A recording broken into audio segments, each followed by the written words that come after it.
Mrs. Dalton got to?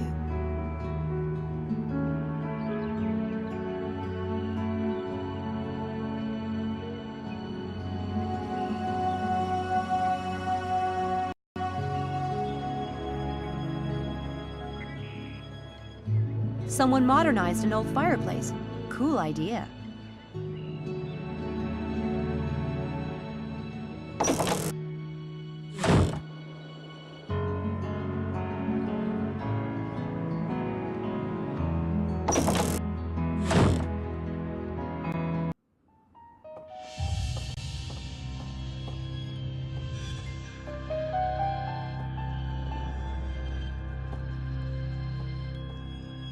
Oh, my! Oh, you about gave me a heart attack, young lady. Sorry. Who is this? Dr. Helborn, this is Samantha Everett, Dr. Stiles' new assistant. Sam, this is Dr. Helborn. Assistant? Really? Yeah, and who are you? Well, I'll leave you two to get acquainted.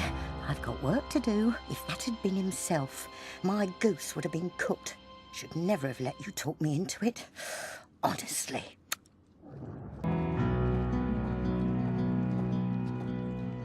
I ask again, who are you? I could have sworn Mrs. Dalton answered that. My name is Simon Helborn. I'm an old friend of David's. Sounds like you and I have a few things to talk about, Sam. So what's behind the door? The door? That door. David's private lair. And you were in there because... I can see why you get on with him. I'm looking out for a friend, Sam. Speaking of which, have you noticed David acting unusual lately? You mean he has behavior that isn't unusual?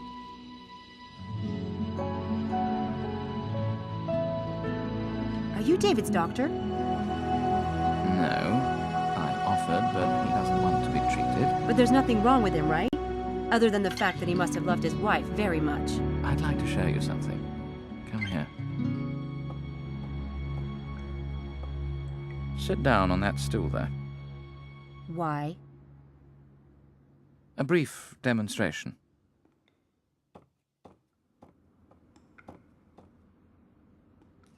Very good. Now put your hands under the table on your lap. Watch the tabletop. You're doing the exact same motions on my hand as you're doing on the tabletop. Just watch. Ow! What did you feel?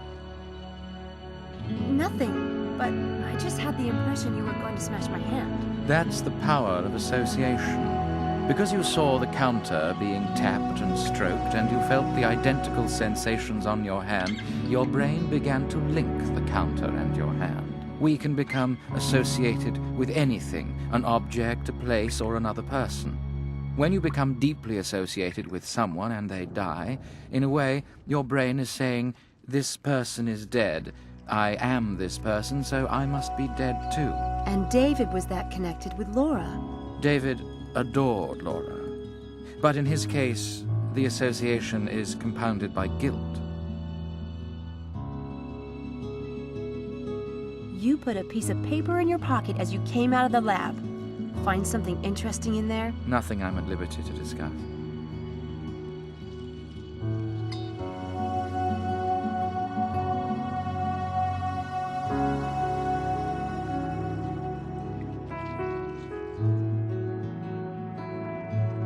Does David feel guilty because he was driving the car the night of the accident? No. David was thrown from the car. He was perfectly fine. That can be very hard to accept. Oh, God. He got burnt trying to save Laura? Do you know that when a fire burns like that, a petrol fire, it's so hot that just getting within 3 feet of it can be like holding your hand in a flame.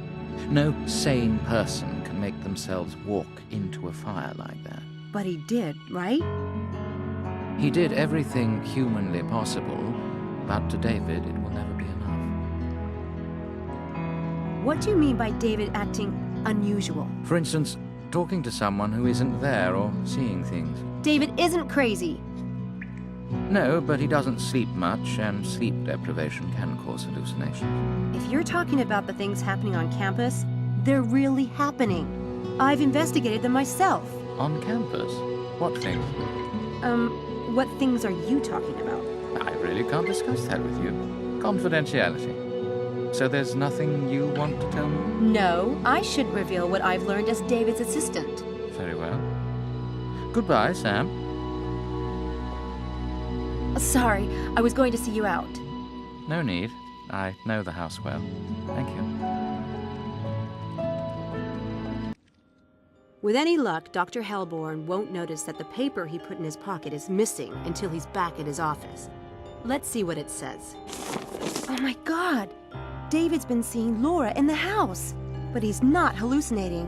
I saw Laura on the stairs myself. This is worse than I thought. They're doing things in the house too, and making him think it's Laura. That's just sick! I have to find out what's going on.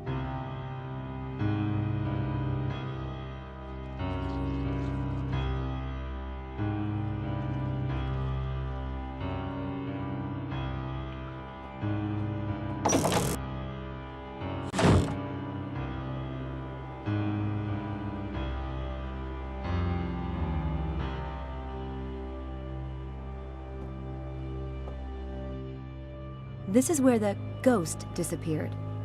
I should look around to see if there's some mechanism hidden around here.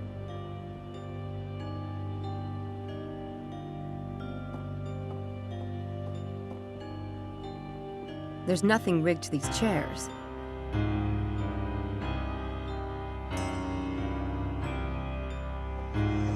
No wires.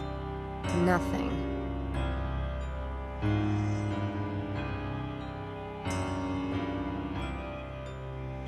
Nothing.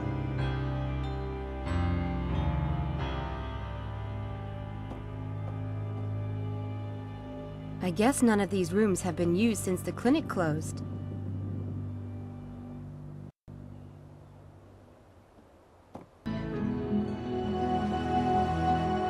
Looks like a monk, or Quasimodo post-surgery.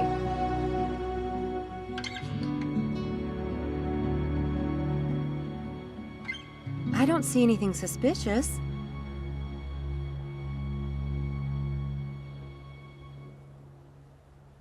I would like to search the bedroom, but David might be in there. I don't want to get caught snooping around.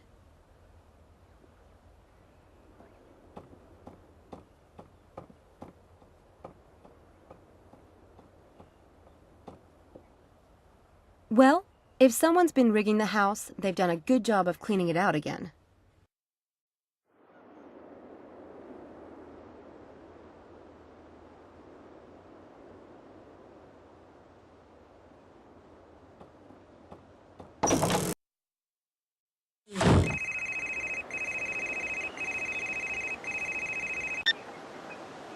Linkwiller here. Schnookum, it's me, Shell. Shelley, I hope you're not cancelling on me tonight. I bought a lovely bottle of champagne. And it's bridge night for your wife, I know. Actually, I'm calling about class. You know that paper that's due tomorrow? Well, I'm going to be just a few days late. Muffy was sick last night and I was up all hours.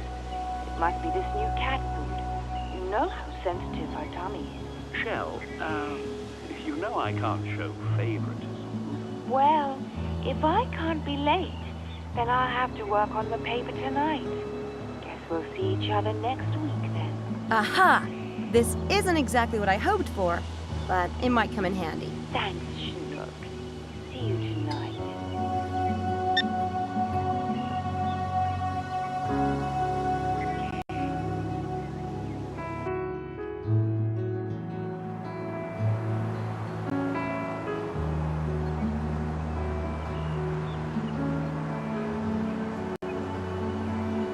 The tower is directly opposite David's bedroom window. I better check